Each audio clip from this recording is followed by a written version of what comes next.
She walked into a bank with a ragged sack, asked for her office, and got laughed at until they saw the documents that could destroy them. Debbie Jenkins, 74 years old, skin like sun-dried tobacco leaves and eyes sharp as glass, pushed open the door to Hamilton First Bank in downtown Modesto. Nobody paid her any mind at first. The air conditioning hummed too loud. Phones rang. Fingers tapped at keyboards. Odessa wasn't dressed for business. Faded blue dress, worn orthopedic shoes, and a wide-brimmed straw hat like something out of a 1960s Sears catalog. Slung over one shoulder was a beat-up canvas sack with hand-stitched initials. OBJ. She stepped to the center of the lobby and stopped. "Excuse me," she said, her voice low but clear. Asterisk, "I'd like access to my office, please." Asterisk, the young teller at window 2 didn't even look up. Asterisk, "Ma'am, if you're here to make a deposit, you'll need to take a number." Asterisk, "I'm not here to make a deposit." Asterisk, now he looked. So did the woman beside him and the assistant manager near the back. The silence that followed wasn't heavy or dramatic, just awkward, like everyone expected her to explain herself, and she didn't feel any rush to do so. Asterisk, "You said your office?" Asterisk, the teller asked, clearly confused. Odessa nodded once. Asterisk, "Top floor, behind the frosted glass. Used to be my grandfather's. I'm here to reclaim it." Asterisk. That's when the laughter started. Quiet at first, from a young woman near the counter, then a cough, someone clearing their throat, trying to hide it. The security guard raised an eyebrow and leaned forward from his stool. Asterisk, "You own this bank?" Asterisk, the teller asked, amused now. Asterisk, "Ma'am, this is Hamilton First Corporate Bank, not a diner. You sure you're in the right building?" Asterisk. Odessa didn't blink. Instead, she lowered the sack from her shoulder and set it gently on the tile floor. The zipper was stiff from years of dust, but it slid open without a sound. Out came a folded birth certificate, a stack of parchment-colored documents, a glossy black and white photo of a black man in a double-breasted suit shaking hands with a white man in front of a building that looked an awful lot like this one. Then she laid down a single page, framed once, now just laminated for age. At the bottom, in fading ink, a signature that still read clearly, Edith H. Hamilton. The lobby went still. The teller leaned over, scanning the page. His face paled. The assistant manager took a step forward, eyes narrowed. Asterisk, "Where'd you get these?" Asterisk, "My grandfather gave them to me," Odessa replied. Asterisk, "Before he died, he told me to protect them. Said the world would forget, but paper doesn't." Asterisk, "Ma'am, this can't be real." Asterisk, "Is that so?" Asterisk, Odessa tilted her head. Asterisk, "You got a legal department, don't you? Might want to call them." Asterisk, the manager, Mr. Lyles, according to his name tag, came out from behind the counter, older than the rest, maybe mid-50s, hair thinned out, shirt a little too tight at the buttons. Asterisk, "Let's go somewhere private, Miss Jenkins." Asterisk, Debbie Jenkins, she corrected. Asterisk, "And if this is some kind of mistake, it's not. I prefer we talk up there." Asterisk, she pointed toward the top floor, behind the glass panel. Same one she'd mentioned earlier. He hesitated, looked around, then gave a small nod to the security guard. Asterisk, "We'll take her to the conference room." Asterisk, they led her past curious stares and side glances. Odessa walked slow, unbothered. She didn't gloat, didn't explain herself. Her sack bounced lightly at her side with every step. She wasn't there to prove anything. She was there because something was overdue. But before they reached the elevator, someone asked a question that changed the temperature of the room entirely. Asterisk, "Wait, what exactly is in that bag?" Asterisk, it was the assistant manager, Lyles, his voice trying to stay calm, but his tone didn't match his eyes. Odessa stopped mid-step, turned slightly, and looked at him as if she'd been waiting for that question all morning. "Proof," she said simply. Asterisk, "Proof this place doesn't belong to who you think it does." Asterisk, inside the third-floor conference room, the air felt tighter. Maybe it was a low ceiling, or the windows that hadn't been cleaned in months. Or maybe it was a silence that sat between them as Odessa emptied the rest of the sack onto the long table. She didn't throw things around or make a show of it. She placed each item like it was sacred. One by one, original land deeds, typewritten stock certificates with embossed seals, correspondence between her grandfather, Elijah Jenkins, and Ernest Hamilton, the bank's namesake. Some pages were brittle, faded. Others had ink so dark it looked freshly stamped. Lyle stared at the pile, lips parted but saying nothing.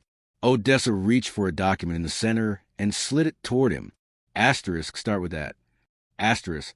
He picked it up with both hands, like it might fall apart. His eyes skimmed the text. Asterisk transfer controlling interest. Signed 1957. Elijah Jenkins. Asterisk. Asterisk, what is this? Asterisk. The real ownership, Odessa said. Asterisk, before Hamilton first became part of Weston Consolidated, my grandfather was the largest stakeholder, but the name stayed. They erased him with paperwork. Asterisk. Asterisk, that's impossible. The Jenkins name has never come up in our archives. Asterisk. She shrugged. Asterisk, not everything makes it into the archives when people want it buried. Asterisk. Lyles rubbed his temple. Asterisk. You're saying your grandfather owned this bank? Why would he hide that? Asterisk. Asterisk, he didn't. He was forced out, bought out with bad faith terms, promised shares that were never registered. The merger in 74? That was just a fancy word for theft. Asterisk. The assistant manager opened his mouth to object, but stopped himself. Instead, he pulled out his phone and tapped the screen. Asterisk. I'm calling corporate. Asterisk. Odessa didn't react. She carefully laid down the last document, a notarized affidavit signed by Ernest Hamilton himself, recognizing Elijah Jenkins as co-founder and majority shareholder in the original charter. Lyles turned away, pacing while the phone rang. Asterisk. Yes, this is Joseph Lyles at Modesto, Branch 142. We've got a situation. Someone's here claiming ownership, rights going back to the founding. Asterisk. Odessa's hand rested on the table. She wasn't there to argue or beg, just to wait. Asterisk. They've got documents. Originals. No, I'm not joking. Asterisk. He listened, eyes shifting back to her. Asterisk. Okay? Yes. I'll hold. Asterisk. He hung up a minute later. Asterisk. Regional Legal is sending a team over. They'll be here in a couple hours. Asterisk. Odessa nodded once. We're also pulling the historic records from the vault downstairs. Lyles added. Asterisk. If this is real, they'll want everything laid out. Asterisk. She smiled just a little. Asterisk. You should have done that years ago. Asterisk. An hour passed. Then another. During that time, Odessa spoke little. She looked out the window mostly, occasionally sipping water brought by a nervous intern who didn't ask any questions. But people were moving downstairs. Staff who had barely glanced at her earlier were now whispering in corners, peeking up at the conference room window like it was the scene of a crime. In truth, it wasn't a crime, not in the way they expected. But what Odessa had brought wasn't just paperwork. It was weight, history, memory, ownership, and some folks in that building were starting to feel it press on their shoulders. But what really made the walls shake wasn't what she'd already shown. It was what she hadn't pulled out yet. By the time the regional legal team arrived, 3 sharp suits and a woman with a briefcase heavier than Odessa's sack, the room had a new tension to it. Odessa remained seated, calm, hands folded in her lap, like she was waiting for Sunday service to begin. The lead attorney, a man named Bryce Hanley, didn't bother with introductions at first. He dropped his leather-bound binder on the table and gave Odessa a half-smile, polite but empty. We understand you're claiming part ownership of this bank, he said, already flipping through her documents like they were museum artifacts. Asterisk. I'm just here to verify and advise our client on next steps. Asterisk. Odessa didn't flinch. Asterisk. I'm not claiming anything. I'm here to reclaim what my grandfather built. Asterisk. Hanley glanced at Lyles. Asterisk. We'll need copies of all this. Originals can't leave the premises, but we'll digitize them for analysis. Asterisk. Odessa didn't answer right away. Instead, she pulled a folded letter from her purse. The paper was creased, its ink feathered at the edges, but the signature at the bottom was clear. Elijah Jenkins. He wrote this in 1961, she said, laying in front of them. Asterisk said he feared they'd come for what was his. And they did. Asterisk. Hanley read the letter, then passed it to the woman beside him. Asterisk. You expect us to believe your grandfather was muscled out his own bank, and no one noticed? Asterisk. Odessa's eyes narrowed just slightly. Asterisk. No one who wanted to notice. You think those early shareholders kept clean books? The Jenkins family went from majority owners to nothing in under 10 years. And nobody asked how, because no one cared. We weren't the kind of family people made statues for. Asterisk. Lyles shifted in his seat. But the Hamilton name. Elijah and Ernest were partners, Odessa interrupted. Asterisk built this place in the 30s, but only one of them was given credit. Guess which one got written into the history? Asterisk. Hanley scratched the back of his neck. Asterisk.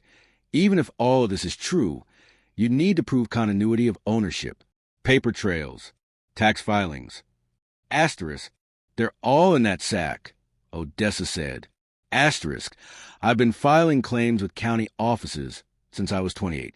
Every year, every decade, even after my husband died. Quietly, patiently, because my grandfather told me one day the truth would be heavier than the lies. Asterisk. The room fell quiet. The younger attorney, a woman named Selena Miles, looked up from a typed ledger. Asterisk. This is extensive. Where do you even find some of these? Asterisk. Asterisk in a church basement, in my uncle's attic, in city archives that didn't know what they had. I spent most of my retirement putting it all together. Asterisk. Hanley wasn't smiling anymore. He tapped his pen on the table. Asterisk. You understand this could spark a lawsuit. Asterisk. I'm counting on it, Odessa said. There was no bravado in her voice, just truth. She hadn't come for charity. She came because she had receipts. Lyles, who had been silent for a while, leaned forward finally. Asterisk. Miss Jenkins, why now? Asterisk. Odessa paused before answering. Because you all laughed, she said without venom. Just fact. Asterisk. I walked in with a history no one bothered to remember. I watched the name Jenkins erased from every annual report, every plaque. For years, I told myself it didn't matter. But this place, it's built on what my grandfather started, on what we lost. And after all these years, after all the waiting, I figured it's time someone remembered. Asterisk. Hanley rubbed his eyes. Asterisk. We're going to need to bring in senior counsel. Asterisk. Good, Odessa said, sliding the last sheet across the table. Asterisk. They'll want to see this. Asterisk. It was a black ledger, smaller than the rest, handwritten in tight, neat lines. Ernest's private account book, she said. Asterisk. Found it in a box marked receipts in a retired accountant's garage in Madeira. Shows every transfer, every dividend, every time Jenkins' shares were reallocated without our consent. Asterisk. Hanley looked like he'd swallowed a rock. Selena covered her mouth. Asterisk. You're telling me this was hidden? Asterisk. No, Odessa said. Asterisk. It was forgotten, which is worse. Asterisk. But as the attorneys leaned in to study the ledger, none of them saw what Odessa saw through the glass. The face of someone recording everything from their phone, standing just outside the door. The video was already on its way to the wrong inbox by the time anyone inside the room noticed. A bank employee, young, maybe 22, name tag flipped backward, had paused just long enough outside the glass to catch 30 seconds of Odessa's quiet revolution, a woman with a weathered face and a ledger in her hand, calmly flipping through decades of erased truth. Inside, Bryce Hanley squinted at the document in front of him like it might catch fire. Asterisk. This ledger changes things. Asterisk. Odessa didn't reply. She let the silence stretch until someone else broke it. It was the assistant manager, Lyles, his throat dry. Asterisk. That's Ernest Hamilton's handwriting. We keep samples for verification. That's his. Asterisk. Selena nodded. Asterisk. And these aren't just notes. These are unauthorized adjustments. Dividend transfers. Forged proxy votes. Even ghost shareholders. Asterisk. Hanley leaned back in his chair. Asterisk. We'll need to shut down access to internal systems until we understand how deep this goes. The board's going to want to see all of this. Asterisk. Odessa tilted her head slightly. Asterisk. The board's going to need an answer for all of it. Asterisk. He ignored that. Asterisk. How did you get this? Asterisk. Asterisk. I asked the right people. Paid visits. Sent letters. Most folks were either too old to care or too guilty to talk. But one man, a retired CPA named Douglas Nunn in Madeira, kept boxes he was never told to burn. Asterisk. Hanley scribbled in his notebook. Frustration starting to crack through his corporate calm. Asterisk. We could be looking at corporate liability, breach of fiduciary duty, misrepresentation of historical records. Asterisk. Odessa cut-in. Asterisk. And theft. Asterisk. That word rang out like someone had dropped it from the ceiling. Nobody called it that at the time, she continued. Asterisk. They just called it a rebranding. But when you change names and hide hands, it's still stealing. Asterisk. Selena looked between the pages. Asterisk. This has fingerprints all over it. Old checks. Forged board minutes. Skipped filings during consolidation years. Asterisk. The regional director arrived mid-sentence. Her name was Diane Cole. Late 40s, red blazer. Hair sharp enough to draw lines on a chalkboard. She strode in with the gait of someone used to being in charge. "Brief me," she said, her eyes already scanning the room. Hanley stood. Asterisk. Miss Jenkins has presented extensive documentation of family ownership dating back to the bank's founding, including this ledger, private accounts, likely Hamilton's, detailing unauthorized share transfers. Asterisk. Cole picked up the ledger like it was made of bones. She flipped through it fast, then slowed down at a dog-eared page, her brow furrowed. Asterisk. Is this real? Asterisk. Odessa looked her dead in the eye. Asterisk. You tell me. Asterisk. Cole sat down, set the ledger aside, and folded her hands. Asterisk. Miss Jenkins, if this is what it appears to be, it could spark state investigations. Maybe federal. Do you understand the scope of what you're sitting on? Asterisk. Asterisk. I do. I've lived with it for decades. Asterisk. Cole turned to Hanley. Asterisk. What's our exposure? Asterisk. He hesitated. Asterisk. If this ledger is authenticated, and it will be, it's not just PR. It's shareholder fraud, historical misrepresentation, and likely a legacy of financial discrimination. We may have to notify regulatory bodies. Asterisk. Lyles, quiet until now, said under his breath. Asterisk. We could lose a charter. Asterisk. Odessa finally leaned forward. Asterisk. I didn't come to shut it down. I came to make it honest. Asterisk. They looked at her like she was speaking another language. Asterisk. You think I wanted jobs? Your titles? Asterisk, she said. Asterisk. My grandfather didn't build this place, so I could tear it down, but I won't let it sit on a lie any longer. Asterisk. Cole nodded slowly. Asterisk. You're not asking for a check, are you? Asterisk. No, Odessa said. Asterisk. I'm asking for my family's name to be put back where it belongs. On the records. On the wall. On the founding documents. And if it can't be done, I'll let the courts do it for me. Asterisk. For a moment, no one moved. Then Hanley stood. Asterisk. I'm going to call headquarters. And I suggest we stop pretending this is just a misunderstanding. Asterisk. Selena gathered the papers gently, as if handling history itself. Outside the door, phones were lighting up. Word had spread. A local reporter was already downstairs, asking questions about the elderly woman claiming to own the bank. Cole looked out the window, then back at Odessa. Asterisk. You sure you're ready for this to get ugly? Asterisk. Odessa gave a small smile. Asterisk. Baby, I've lived through ugly. I'm ready for true. Asterisk. But while the building braced for legal storms, Odessa knew something deeper was coming. Because justice has a way of echoing beyond courtrooms. By the time the sun dipped behind the rows of office buildings in downtown Modesto, the story had already left the bank's walls. A journalist from the Valley Record stood outside the glass doors with a notepad and a camera. Her name was Eleanor Cruz, mid-30s, blunt haircut, no-nonsense voice. She hadn't been sent. She'd come on her own after hearing whispers from a cousin who worked in the building. Inside, people were moving differently. Staff who had scoffed that morning were now tight-lipped, rushing papers between offices and avoiding Odessa's gaze. Others, mostly younger tellers, looked at her with a strange kind of awe, like they were just now realizing they might be working in a building built on someone else's stolen story. Cole stood near the windows, arms folded, watching it all unfold like a chess game she hadn't expected to play today.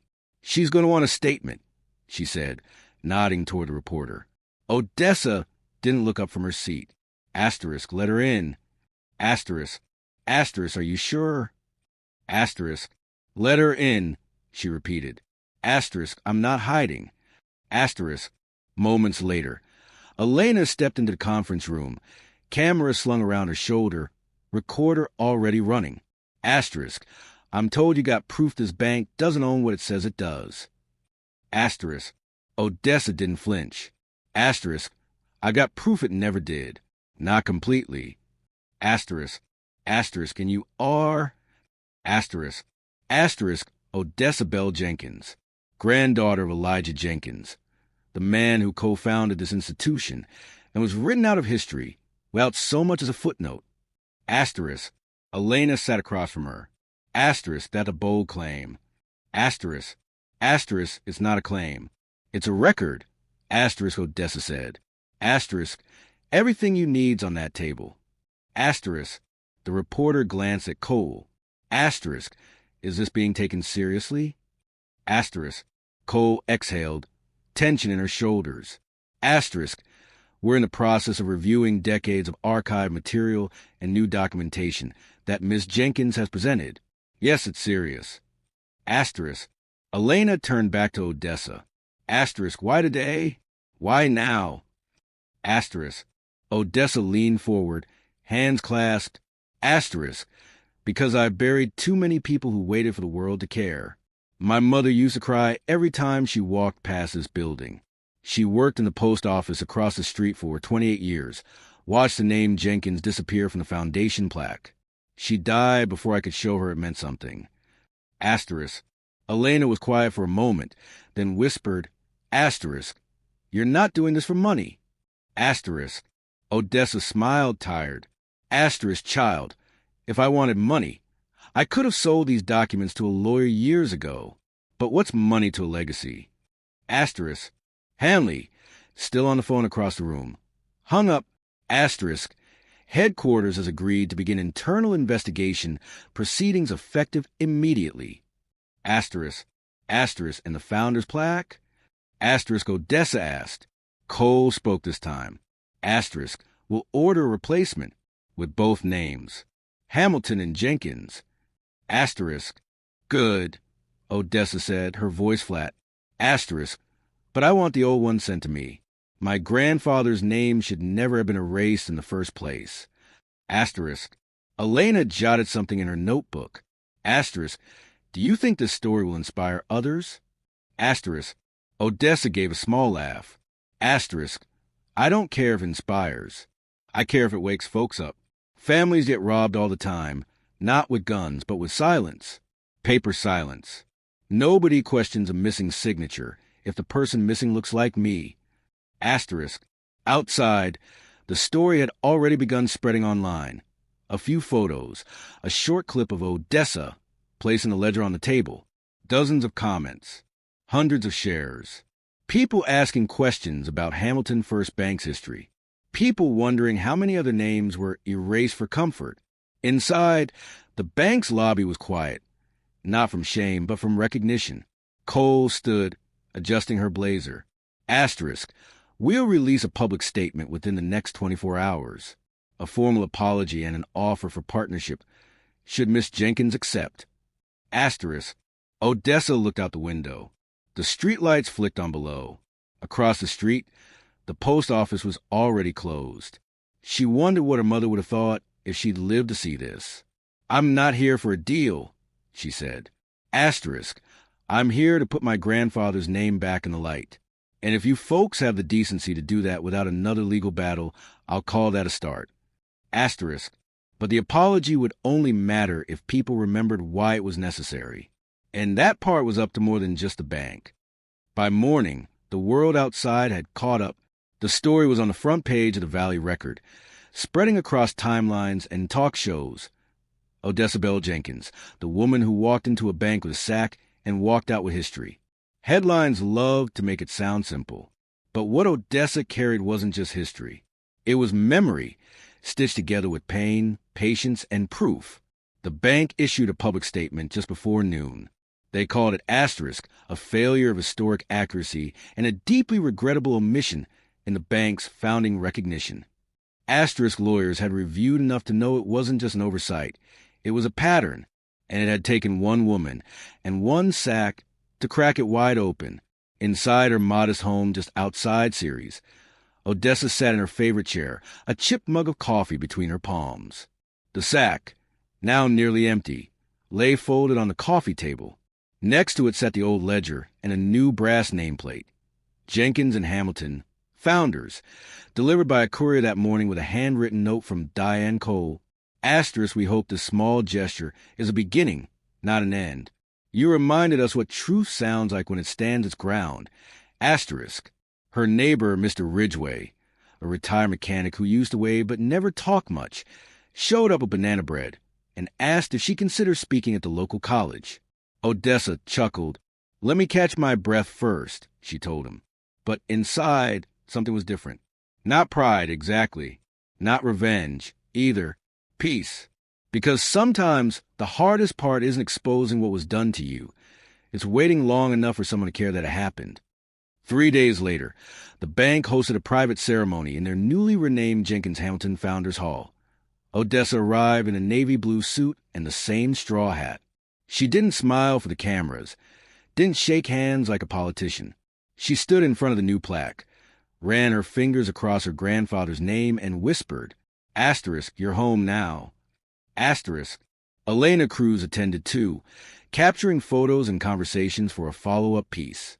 She asked Odessa afterward what advice she'd give to others with a history hidden under dust and silence. "Don't wait for permission to tell your story," Odessa said. Asterisk. Some folks won't want to hear it. That doesn't make it less true. Asterisk. As guests began to leave, a young teller, the same one who had laughed that first day, walked up to her quietly. His name was Daniel Ortiz. "I owe you an apology," he said. Asterisk. "I didn't know." Asterisk. "You didn't want to," Odessa replied gently. Asterisk. "But now you do." Asterisk. He nodded. Asterisk. "You changed the way I see this place. Thank you." Asterisk. She gave him a slow look. Asterisk. "Now change how you treat the next person who walks in here with something to say." Asterisk. Outside, the wind kicked up and rattled the doors as they closed behind her. The sun was warm. Odessa's shoulders felt light for the first time in a long time. She hadn't come to destroy anything. She'd come to uncover what should have never been buried, not out of anger, but out of love. Love for a man who taught her that truth is patient. Love for a family who deserved better.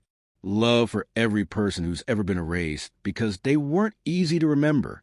In the weeks that followed, other families began stepping forward, asking questions about land deeds, property losses, misfiled ownership records from decades past.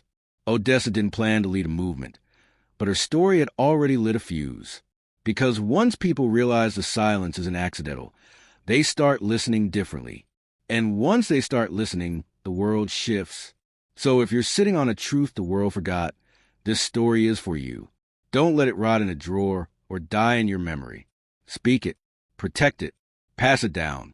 Because sometimes the quietest voice in a room is the one that rewrites everything.